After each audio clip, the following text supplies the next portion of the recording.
This is the PayPal Mafia takeover of the White House.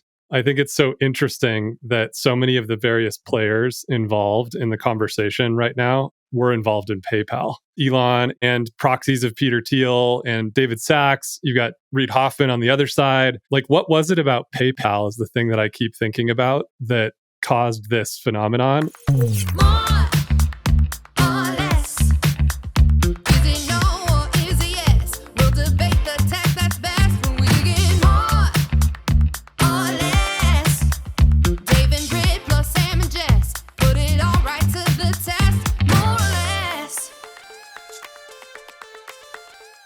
Why, hello, friends and husband who's returned from the mountains on high. How does it go? Did the number go up? The number went up. This is courtesy of our friend, Jessica Sittig. Explain what it is for the listeners only, Sam. By the way, this is, it says, I have a very expensive sweatshirt that says number go up. I think this might be the most expensive thing I own. I think it might be too. Jess refuses to tell us how much it costs. That's how you know it's expensive. It's like, if we're going to make margin on these things, these are like, I think these cost like hundreds of dollars. So like, we're going to have to charge like $1,000, but I think it's worth it for this shirt. This is that because it's handmade? It's handmade, yeah. It feels fancy. More or Less is a luxury brand. I think we can charge high prices. What's the hat brand everyone loves? Came in some sort of bag, which looked expensive. And I found that when clothes come in expensive wrapping, they're usually really expensive. Well, let's remind people, and first welcome everyone. Another week of More or Less. It is going to be a jam-packed week. We have a lot to discuss, a lot of news, a lot of updates on clothing and other things. We were very excited for our number go up, or Sam's number go up sweatshirt to arrive. Frequent listeners of this pod will know that Sam has a catchphrase he likes to say. Well, Sam, do you want to describe the sort of philosophy that you are now embodying? Like, what is number go up? I mean, isn't it pretty self-explanatory? The number just has to go up. You pick a number, you make the number go up. Unless you're fat and you want the number to go down. Or there are times where you want the number to go down. But you use it as sort of a catchphrase for a shorthand for this mentality. For post-capitalist America. Yeah. No, it's just like, this is the thing, is like, it makes no sense, but as long as the number goes up, people just pick a number and make it go up. And that is both how... You want your churn to go down. Churn goes down. Right.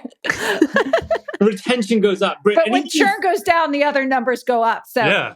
It's like, if you'd like to make a sweatshirt that says number go down, it's fine. You can just flip. No one's going to buy that. It doesn't matter. But the point is... It's more of an if this, then that statement. Just the only thing is, in our post-capitalist societies, it doesn't matter what number is. It's just the only game you play is number go up, right? And is part of it the implication that like growth cures all ills, right? Like, it's open for interpretation. X company gets away with murder as long as number goes up. But if number goes down... some people wear number go up sweatshirts, making that point, right? Which is like, growth forgives all sin. Other people are making fun of the people who believe that. As all great art, it's open for interpretation. Okay, you wear it on your level. That. Britt, what would your sweatshirt say? So I have my win-win, which I love. Sam's got I already know mine. Okay, what's yours? CPI is greater than AUM. That's great. And you're going to sell 5, but that's cool. I think I'll sell a lot. Why? Because there's only 5 people in this town that care about that? It's DPI greater symbol AUM. Yes. Yeah. Right? Yes, exactly. Yeah. I think people would buy that. As a driver great. Jess, we need that DPI, one. I'm a huge believer in that. Fuck AUM. Yeah, that's the game. If you're out there. AUM is a game of politics for losers. DPI is the game of winners. That's how it works. So you can coast by being a political AUM person for a while, but you have nothing to be proud of because all you are is a salesman of stories versus someone who delivers returns. Dave, what would yours be? We all want to have our own slogan. So Sam has one, I have one, Jess has one. Now we need Dave's. I'm not sure. You guys tell me. You can't choose your own slogan. You have to have be the one. It has to be the one that everybody else says is your slogan. Dave, I think yours is Montana. No, I know. It's just Montana. Dave's slogan is, ready? The devil is in the defaults. This is what Dave says a lot. Yes, Dave does say that. That is true. Do you go with devil? That's long. I don't know if we can afford that. We can have an emoji, the devil emoji. Ooh, yeah. Sam was going the right place. The devil's in the default and number goes up. Yeah, that's basically, yeah. And then DPI is greater than AUM. I think that, I mean, Britt, it sounds a little bit like you're marketing funds, but like I'm with you, right? Like I feel like between those four statements, you basically cover our life philosophies at more or less here. Yeah, totally. Perfect. I like this. I think I want like a phrase a quarter though, because like I don't know if I can afford that many sweatshirts. We just got to keep getting better at this. Well, that's the only way you're going to make number go up, is it because once you need people to buy, keep buying. Yeah, right. More drops. If you only have one sweatshirt you sell for $500, then you're done. It's like no one's going to. Or if you've only come up with one good catchphrase. I mean, come on. Well, this might be a good, before we get to the news of the week, this might be a good opportunity to plug our friends at Favorite Daughter, Sarah and Aaron Foster, who started we all like them. The Favorite Daughter clothing brand started with a sweatshirt that said Favorite Daughter. And really? Yeah. And from there, some company kind of reached out to them, some licensing company, and thought, hey, you're onto something. And they built a whole brand. I wear a lot of their clothes, great stuff that goes beyond the sweatshirt. But like the sweatshirt is a huge part of the business to this day. So don't discount the power of a sweatshirt. It's our dream. It's our dream. To be in the swag business.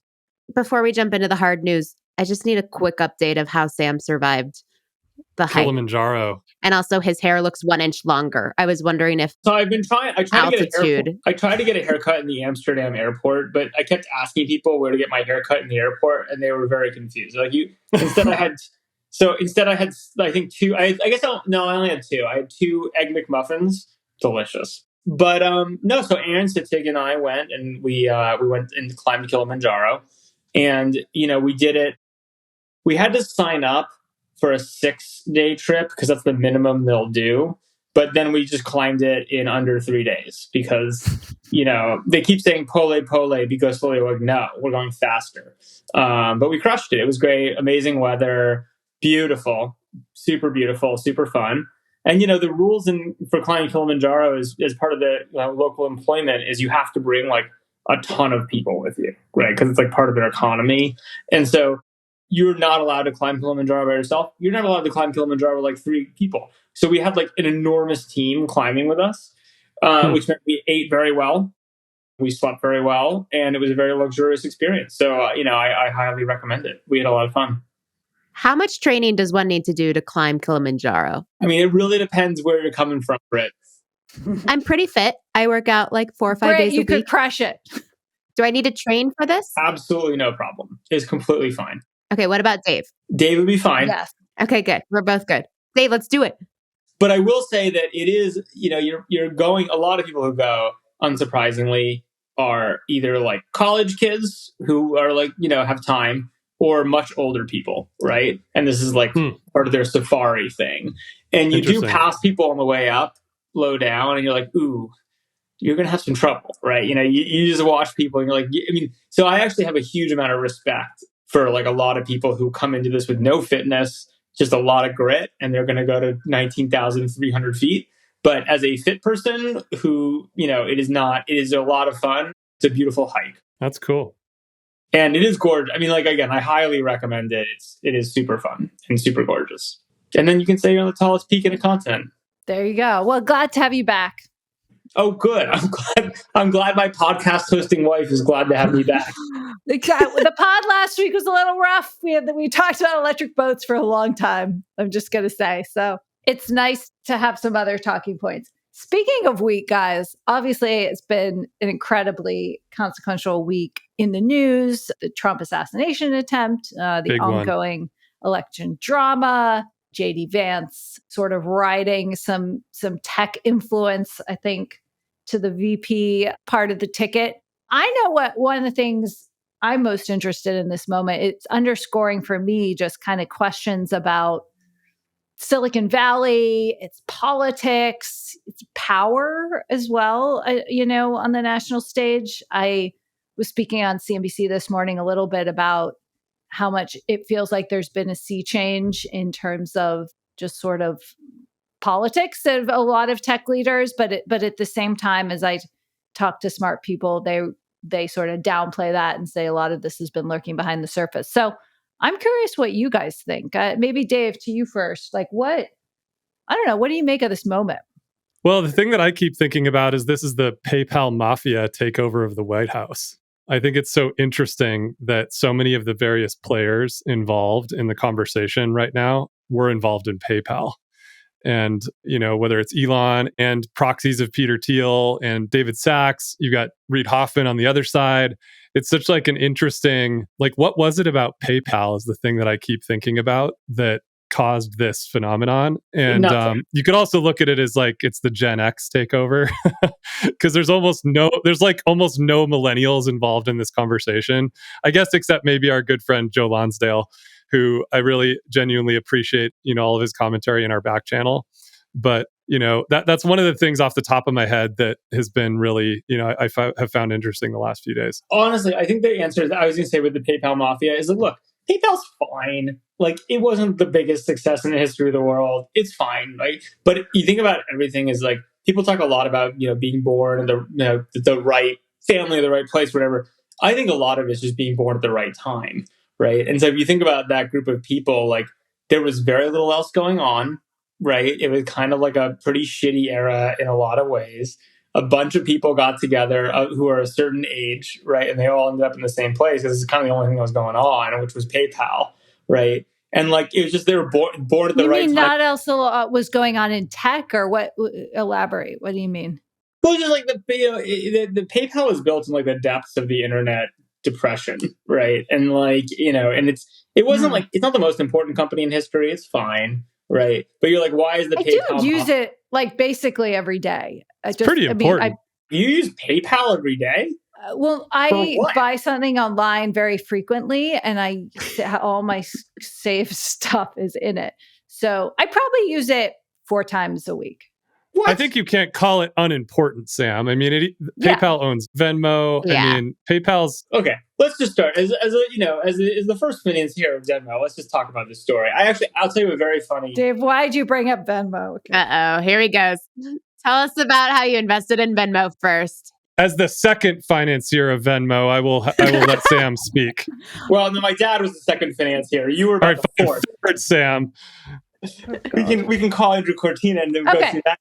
I think we've established PayPal Mafia, right time, right place, smart guys. Jess is going to move us on from this. Thank you, Jess. I just think it's interesting. I don't everyone's what was the PayPal Mafia thing? I just think honestly, there was a moment in the internet where there was so little going on, right? That they basically, this one group of people, I mean, I think the number I heard, you can correct me if I'm wrong, I think Peter Thiel made $20-30 million off of PayPal. It wasn't even a great exit, right? It's just that it was so well timed because nothing else was going on. And so those guys got to grow up with the internet at a really interesting juncture, right? The reality is the history, the same is true with Facebook, right? Facebook was built at a time where there was very little else going on, relatively speaking, which is why you had an incredible density of talent there, right? Now the problem is it's very hard to build mafias because there's just too much going on. There are too many good places for talent to go. It's not concentrated the same way. But I think that's the real story in my mind, the quote unquote PayPal Mafia is they just it was a bunch of guys that when the internet was small, right? They kind of had a well-timed exit. And so it is really, to Dave's point, more a generational thing, right? Which is just people of that age than it is anything else. Yeah, but of these mafias, I mean, maybe I'm slightly jealous. The Facebook Mafia is not all up in this election at all. And these guys are running the game this time around. And you can't discount this. It's this. Unclear, just to put a big asterisk, right? I mean, it is interesting. Peter Thiel, clearly very influential to this day, lobbied strongly for Trump's VP pick. At the same time, is on the record saying he would only vote for Trump again with a gun held to his head. Oh, yeah, but that's just politics. Yeah. But I mean, I think we just have to point out that they are all up in this election. It is very unclear whether, time will prove that to be a prudent strategy or not. No, right? look, I think what it is I just think it's a real politic thing. The way I look at this is pretty simple, which is and this is why you have Elon coming out for Trump when he did the way he did is the writing's on the walls, and people do not want to be, unfortunately, talk about Banana Republic, they just don't want to be on the wrong side of the presidency. And so they're just like, fuck it. Like, if he's going to win anyway, we might as well throw weight behind him in most cases. Now, that might not be true of some of the all-in guys or whatever. Like, there are more extremists in the community. But I actually think that's largely what's going on. People are like, shit, like, this is like going to be a runaway election. You know, the last time some president got shot was Reagan. He won every state in the union except for one. And like, people aren't dumb, right? And like, they, especially with someone as vindictive as Trump, right? And especially with real policy questions on the line around crypto, et cetera. I mean, like, look, even I'll be like, I'm happy that some of these guys are doing this, because candidly, it creates air cover for stuff I believe in too. I'm not thrilled about the situation, but like, if you're like, oh, like, you know, Ben Horowitz and Andreessen are going to come out and like bear hug Trump because they care about crypto policy. It was like, well, I do actually care about crypto policy too. And I'm not thrilled about it. It feels icky, but fine. I'm glad they're going to cover my ass, candidly. Well, it seems like there's a bigger thing here, which is that somewhere along the way, the Biden administration became extremely anti-technology. And I think it predates that. Maybe, but I do think that we've talked about it on the pod quite a lot too, right? That like a lot of the FTC actions, many of the other, you know, the SEC's lack of movement on crypto, like et cetera, these are issues that really matter to the innovation economy and to startups being able to be started in this country and to like American leadership in the world. And so it does seem like Sam's right that this is becoming a real politic moment where people are just looking at it pretty brass tacks and saying, we're going to jump on the bandwagon with the candidate that appears to be caring about tech and about innovation in America. And one does and one doesn't. Or just the candidate that's going to win. I mean, like, is I think the real answer to that. I don't think that that's clear, Sam. You don't think it's clear that Trump's going to win? No, I don't.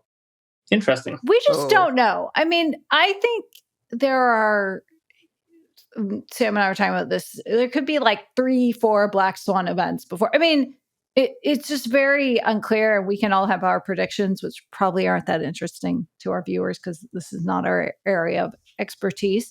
But I also think, Dave, that I completely agree that the Biden administration has a lot of anti-tech policies or policies that have a lot of tech leaders concerned. But I think Trump has a mixture of policies and also a track record of changing his mind and doing a lot of different things. Like, it was his idea to ban TikTok. He did it first. Now he's saying he's not going to do it because it would help Facebook and he doesn't want to do that. So I can't believe that any intelligent person, which many of the tech billionaires endorsing Trump are intelligent, actually believe they're getting a better set of policies. They may be willing to roll the dice because they know they may not get a good set of policies for the left. But like, I think we really don't know. I mean, take EVs, right? And you got to hand it to Musk. Musk, in my mind, you know, makes strategic business decisions all day long and then waits for a headline to announce them to make it seem like the assassination attempt got his endorsement or that a new law in California around LGBTQ kids caused him to move a rocket factory to Texas overnight, which probably took 5 to 10 years in the planning, right? But not only is he donating to Trump, he is now spending many of his precious X posts just, you know, going full hog in support of him. I mean, he's sort of politics Elon unleashed. His most important company and the vast majority of his wealth and power is an electric vehicle company where Trump and Vance have made it clear they're going to do everything possible to stunt the growth of the industry and advantage, you know, more traditional, the traditional auto industry. And that is like perplexing. I mean, maybe Musk thinks he can change their mind, but no, like, I think that he does. I think he thinks he can change their mind. And I think that he is also looking at the experience of the last 4 years, where even the pro-EV Biden administration, every time they called an EV summit at the White House or anywhere, they called everyone except Tesla. And so right. I think because of they aren't unionized, right? Well, wait a minute. Let's go a step further too and talk about the real dynamics here, which is Trump is about 100% tariffs from China. Musk's biggest competition in EVs is going to come from China. Like, the reality is it's barely an EV company anymore. It's a meme in like a whole bunch of ways, right? So like, I think it's a smarter move than not. I think you can give up the subsidies on EVs. You're still going to have the same Tesla base buying them. And Elon, I think, is rightfully, if I were him, not knowing the details, I'd be much more concerned about Chinese EVs than I would be anything else going on. And like, Trump is like very on board with just blocking China, right? So I don't know. Like, it's not so clear to me that it's the wrong trade for him. Well, I would like to point out, a couple of weeks ago, we were talking about the Sun Valley conference and what was going to be the big news. And we had said stuff about Biden, but what we probably didn't call was that Reid Hoffman and Peter Thiel would have a legit falling out, and that would be the talk of the conference, right? And I think that as much as all of these tech supporters are moving towards Trump, you still do have people like Reid Hoffman and many others that are actively pro-Biden, pro-Democratic ticket, and are kind of playing the longer game here. I think when you cast the characters in the sense of what we've defined before as like the WWF characters, they're all the Trump characters. It's Mark Andreessen, it's Elon, it's David Sachs, it's Trump himself. It's all these guys are so finicky. They just want to shout the loudest. I wouldn't be surprised if Kanye starts doing something. They're the heels, Dave right? has a metaphor for this. Yes. Yeah, the face and the heel. And so like all the heels are now siding with Trump.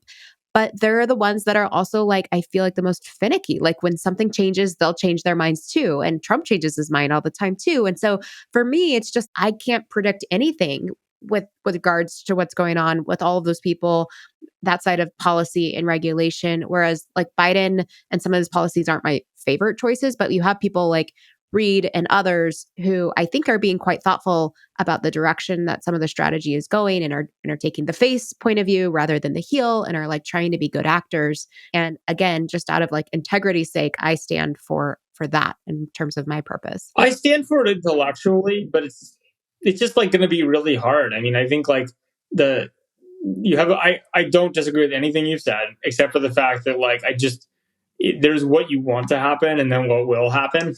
Right. And I think they're not necessarily the same thing. Right. In fact, they're probably not the same thing. Do you not think there's a chance Biden gets swapped out in the next? I guess that's maybe the thing that we haven't talked about at all. It's looking, I would say, I mean, who the hell knows? But it seems to be looking less likely. I just think does it even matter? Like, again, I don't want to be the super cynic here, but I guess I'll be the super cynic, which is like, I just feel like this is over, right? Which I know is not what you're supposed to say. And like, that helps with town out and the whole 9 yards. But like, Trump just had like one of the all-time 10-day periods ever, right? And like, in terms of like a whole bunch of stuff going his way. And yeah, but Sam, the swing voters, the people, the undecideds, like him getting shot is not going to change their mind. Oh, I think that's why. It depends. If you're voting on abortion, which a lot of people are, and is definitely one of the key issues, women 35 to 65 is not going to change. I mean, again, for what it's worth, Jess, that's what my main thing that I think you cannot predict right now is I think that the abortion issue is not dissimilar to the mega issues. The abortion issue is animating force that is very powerful. And I don't think that you can underestimate it in this election. And that I think some people will just vote blue irrespective of what's going on the ticket. Yeah. I think we really don't know, guys. I mean, and I don't know that like, it's just, it will be fascinating. I mean, we did our poll. Again, Sam, you can be on record with your prediction and I just think like the key I think what you're saying in terms of the heels versus whatever, it's like there's the set of Silicon Valley people that I think are playing very much realpolitik and like self-interest, and I get it. And I'm not thrilled about it, but I get it, right? And then I think you have some principled people who care about long-term and the democracy and things like that, who are like the Reids of the world. And like, I wish them the best. I think they're not wrong. I'm worried that like, I've said this to a lot of people, but like, our cleaning lady, who I think has made a really great point on this, and it came up, and she was like, "Well, everyone in my community is probably going to vote for Trump," and we're like, "Why?"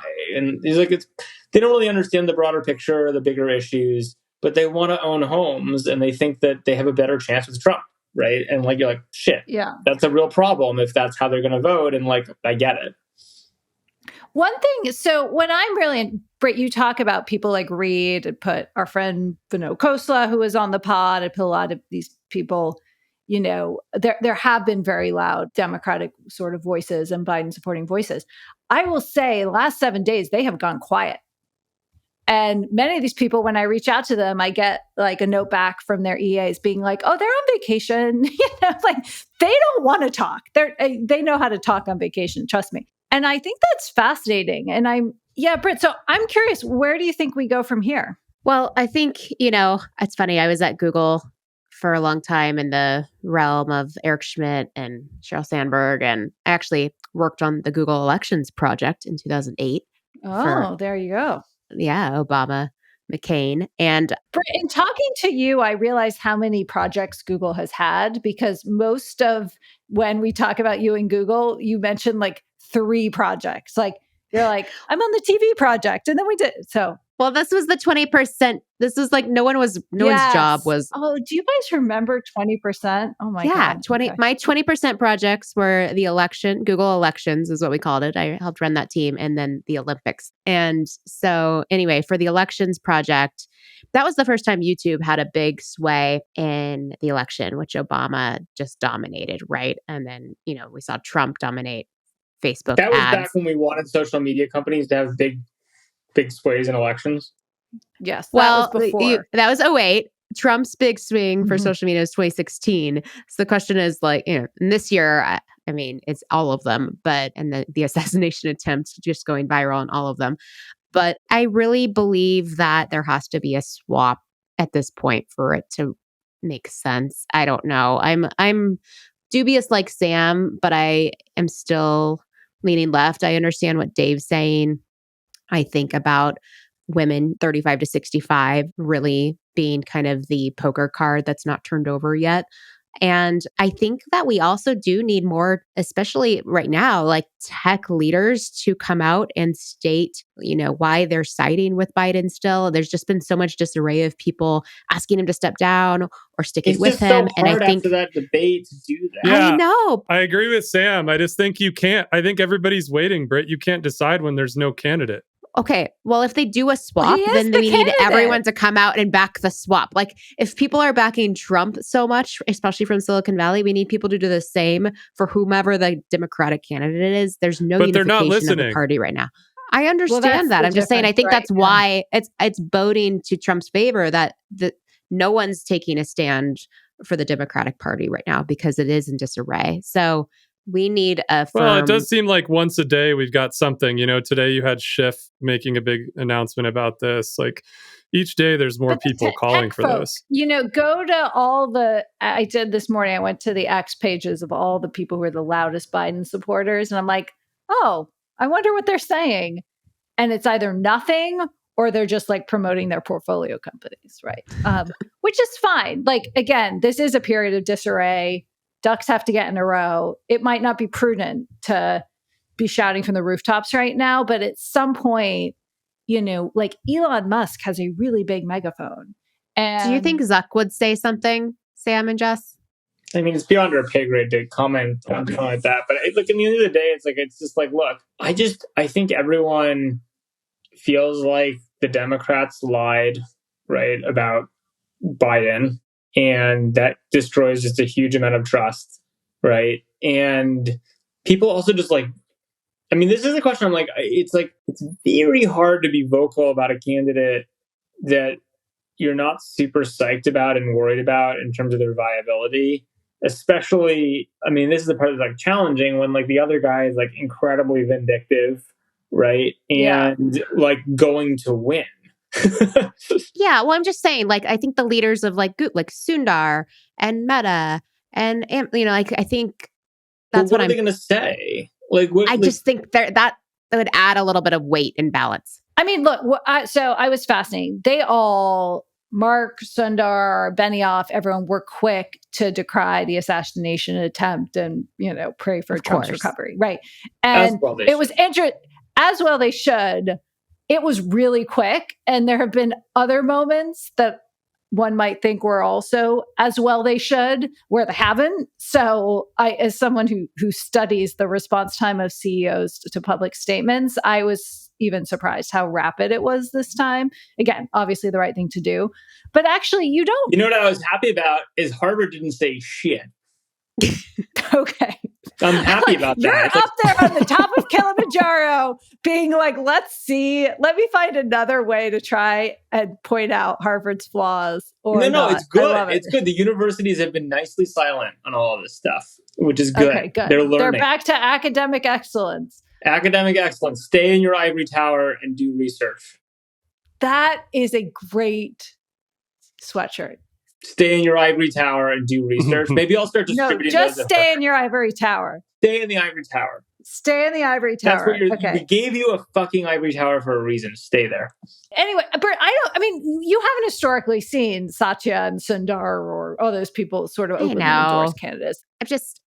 You also haven't seen a bunch of tech people endorse like David Sachs and Elon. True. I know Teal has unprecedented, but these companies this is a new territory. Guys, I think you just look at the election map that I saw fed to me. I can't remember. I assume on Instagram's Reels, because I don't use TikTok anymore, of the electoral map after the assassination. You think Trump's going to win? TikTok ain't going anywhere, Sam. Like, how do you I know, feel but about I that? actually am the camp that doesn't. I mean, I think that's bad for the world, but not bad for Meta. So I think the way to convince Trump to get rid of TikTok is to point out the fact that its presence in the US is actually a net positive for Meta. So that might be the jujitsu role to play, the role to play, which is true. Okay. Well, I want to say, last thing on this topic, you know who's really winning in all of this? The news industry. Well, thank God. Finally, for that. There's one point on the board. I just want to give a shout out to all my amazing journalist and editor friends at institutions that are covering every moment of this political horse race. And I just think they're doing an amazing job. I know this because I get print publications. I'm staying with my parents. And so I actually read and I'm like, oh my God, these guys are writing so many articles. No, wait, so the many New York angles. Times' articles are all about the New York Times. They're like, congratulations us on this photo. No, congratulations I read us. it great. The photo, yes. It was like, look at our photo, though. We have the photo of the bullet in the air. Guys, they did have the photo of the bullet in the air. They did. I mean, but they led with the name of the photographer. It was like a Nobel Prize was going to this photographer. Oh, don't hate on them. Yeah, I mean, props to the photographer. That guy, isn't that lucky? It's not like he was saw the bullet and was going to shoot it. It was just lucky. No, but he was very close to where the bullets were. Great. Okay, but I just think, and I know, and I'm not saying every article is perfect or that, I mean, you can criticize It's just funny. The New York Times had 3 articles about the New York Times in this situation. I agree with Sam on this one. The New York Times is known for talking about the New York Times, but I think these newsrooms have been doing an excellent job. There's a lot of coverage. They're doing it in really tough circumstances. These candidates are outright hostile. And I assume they are seeing surges in traffic because I'm refreshing them at a velocity that I don't normally. Here come the investment banker bonuses for journalists. No, I just think the industry has had such a tough kind of year, and I just really hope that great brands are using these opportunities, as I think they are, to reconnect and share their value with their readers. And not all readers, and you're not going to win over the people who hate them, but I think they're doing incredible work for their readers. And you add in things like the Olympics, which is just a Herculean. I'm excited in about the amount of coverage and all of that. And I don't know, I'm hoping that it yields some well-earned juices and subscriptions across the board. Washington Post, everyone. So keep it coming, guys. There. Okay. Just saying. Outside of this, we also just maybe wrap with a little bit of, I know Britt's favorite topic, deal making returning. Ooh. I will say on this, in the print newspaper, the Wall Street Journal had a front page story about Goldman Sachs's earnings being up on an uptick in deal making. And I read this and I'm like, an uptick in deal making, changing Goldman Sachs's earnings. So then I went over and I read the New York Times on the same, which said it was Goldman's earnings performed well because of some one-time consumer I had a totally different explanation. which seems a lot more right to me. But maybe both things are true. Maybe we're seeing this like slight uptick. These guys still get paid 7% for these mergers? I don't know. Is that what the going rate is? That used to be the IPO rate. I don't know if it is anymore, and I'm not sure if they get paid less for the M&A stuff. But it's not, I mean, it's kind of ridiculous. It's not a small amount of money, right? Yeah. You pull off a few $20 billion acquisitions, you're doing okay on your quarter. Yeah, no question. Yeah. Well, that's the point. So I think my prediction on the deal making front is there's going to be a lot of, but very varied activity. Like, is Google for $23 billion going to buy Wiz security company? I think it's highly unlikely. But on the flip side, that's just chump change to them. Like, it's just like the world is, they're so rich that like, who cares? No, Lena Kant cares, and that's why they're not going to do it. Not because they don't have the money, but like we're going to see more private to private deals. I think we'll see a lot of different types of acquisitions that can get through roll ups. I don't know, huge. We are hiring another tech deals reporter. This would be a good point to plug that if anyone's interested, because I think we're going to see like crazy deal making, which is actually more interesting to me. Are you rolling in all the sweet news cycle subscriptions? So you're just adding reporters now? Yeah. I think she's thinking about the Trump presidency and how much there will be to cover. We're getting them from AI. We have a different tailwind. AI and finance. Our good. Tailwind doesn't depend who's in the White House. Lesson family going to eat well tonight. Thanks, AI. Are you done? No, we've been expanding our newsroom significantly, consistently. But no, we have a number of tech deals reporters already. But I just feel like there's going to be more to cover, and I think they're going to be like unusual. Like they're not going to be a traditional looking IPO, or, I mean. Well, I will say in the deal making category, I'll give a shout out to my partners Wilquist and Ioni, who put out this deck about kind of the GOB or growth buyout, GBO, growth buyout strategy we've been running, which started with Metropolis, which has been really interesting. By the way, crushed it. Like they just talk about media and distribution. Like the response to that was awesome. And it is actually all about how do you take tech and tech startups and then go do growth oriented buyout work and kind of the hybridization of those models. So we'll be buying some shit. Yeah, there you go. Deals. Okay. Deals. Well, what else is cooking for you guys before we wrap? Figma. You didn't mention Figma. Figma, having raised some money. Not made it through the $20 billion Adobe acquisition, is now being valued at 12.5. But from, good firms, they have Cotu, General Catalyst, and their ARR is at $700 million now. I think we had a story about a secondary they did around that level. Well, they took their breakup money and they basically took the Adobe breakup money and like put it out because why not, right? You got Sequoia buying more Stripe. Oh my God, Stripe was they wanted everyone to know. Well, Sequoia is actually returning Stripe. No, Sequoia, like, I don't know what this says about the ecosystem, that there's that few interesting things to invest in, that Sequoia is going back to 2009 to buy Stripe shares. Like, that's pretty wild. I think that's what it says about the ecosystem. Yeah. And then like John like tweeting it out. It was like the FT, I think, article was like unconfirmed and the company didn't comment. And then John, one of the co-founders of Stripe, is like, way to go, Sequoia, way to have conviction. I thought that was funny. Wild. But yeah. Okay. Well, we should wrap, folks. Lessons got to move and you guys do too. But anything we should look for? Like what's upcoming? Jess, I'm surprised you're not saying anything about Alcaraz. Oh my God. I could say so much about Alcaraz. I came home and both of my older children are warming up like him now. Lion like took out his racket, made sure to adjust the strings. Good man. They do that, the Alcaraz hop at the net. You have to explain who this is for people who don't follow. No, everyone who listens to this podcast knows who Alcaraz is. We were very specific about it. I don't think so. It was a little bit of an anticlimactic men's final at Wimbledon. Novak Djokovic was playing Carlos Alcaraz, and it seemed like it would be a great match. There have been incredible five-setters, incredible. Alcaraz ate his lunch in 3 really sets. Amazing. And it is amazing after winning the French and after winning Wimbledon last year. And I think besides like What a Roger talent. and Nadal and Djokovic, like no one has won more slams this decade. Or it's very exciting. Our children are obsessed with him. Wear clothes that, although, you know, he's sponsored by Nike. We have currently enrolled Lion in an Adidas tennis camp because that is all that is available. And I No feel can like do. we've hopped the fence, but it turns out his desire for a free t-shirt is greater than his brand loyalty to Nike right now. So he's currently Nike stock is in the shitter. So that's probably what's going on. Yeah. Yeah. Is Adidas that could doing be well? He's lost the 7-year-old tennis players, but I'm excited. I'm excited for the Olympics, guys. Why don't we end on this note? Is anyone else excited? Like, I'm really excited. Yeah, but it'll be great.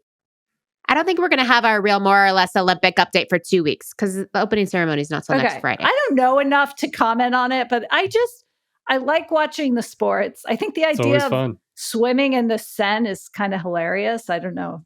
I like the idea that they were throwing poop in the Seine. Yeah, I don't think they're swimming in the Seine. I don't think it's been approved yet. Well, they're doing something. No, they are. They were doing. They're totally the triathlon. I watched a couple of YouTube videos on this. Haven't they significantly cleaned up the Seine? Yeah, but then all the people, the citizens started throwing poop in it. Like, this is like, I follow poop noise closely.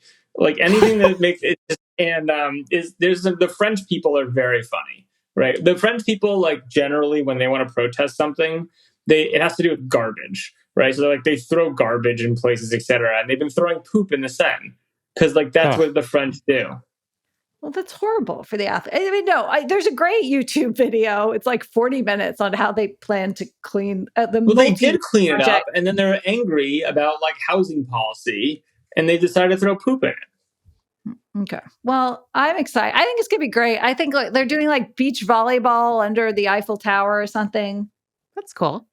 I'm into that. It's going to be great. So we can all, Simone Biles, at it again.